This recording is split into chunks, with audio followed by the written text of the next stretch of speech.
I'm Kevin Randfeld, and welcome back to Choices Unlimited, where we endeavor to get you the tools you need to make wise choices. Today, we're going to talk about risk and consequences. We talk about them together because they always go together. We don't have one without the other, kind of like peanut butter and jelly. Okay, maybe not exactly like that.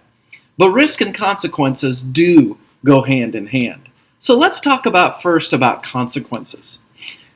Anyone know what consequences are? Consequences are the outcomes of our choices. They are what happens as a result of the choices we make. Every choice has consequences.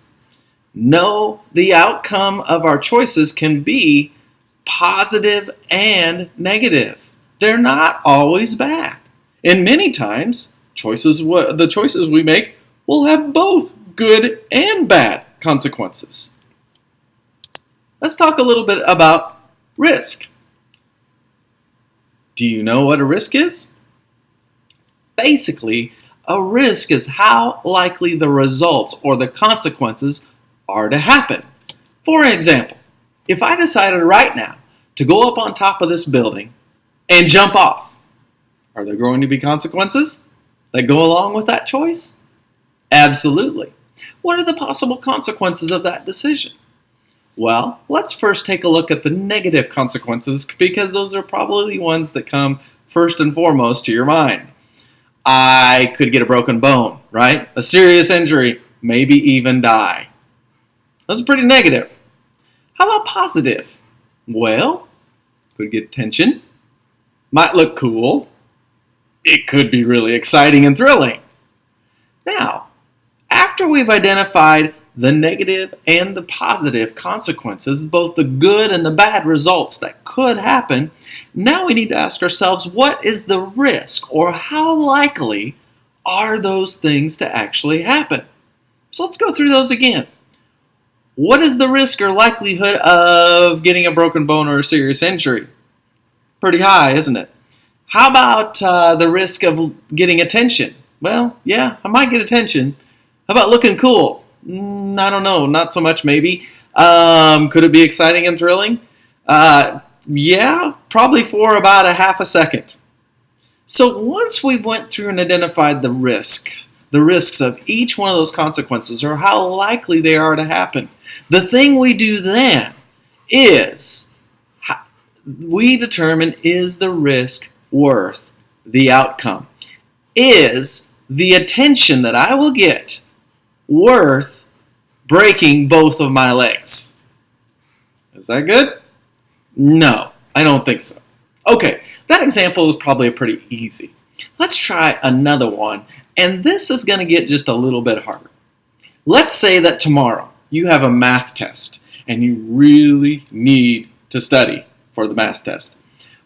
But when you get home, you find out there's a Thunderman's Marathon on TV, and you really just want to watch TV until bedtime. So, let's look at it. What's your choice here?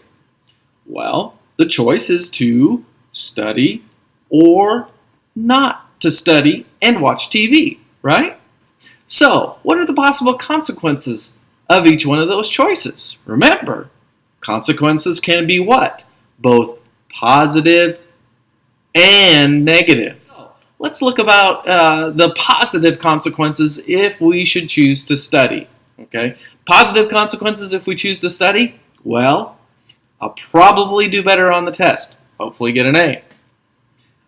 I would probably, if I do well on the test, I would probably please my mom and dad, right? And I would probably also please my parent or my teacher if I did well. So what's the negative consequences, possible consequences, if I chose to study? Well, studying over watching TV is certainly not as much fun, is it? So I won't have as much fun. And I'll also miss out on the Thunderman's Marathon. So I'll miss out on my TV show. So that's the positive and the negative for choosing to study. Now what's our other choice? Choosing to not study and watch TV. So what's the positive consequences if I choose to watch TV? Well, I won't miss the show. I'll probably have more fun. And what if they're having a contest and I call in and I win $1 million? Then I won't need to study because I won't need a job anyway, right? So there's the positive consequences. How about the negative? Well, if I chose to watch TV and not study, I could do poorly on the test. I could disappoint my teacher. And I also could disappoint my parents as well. Maybe even get punished if they find out I was watching TV instead of studying for my math test.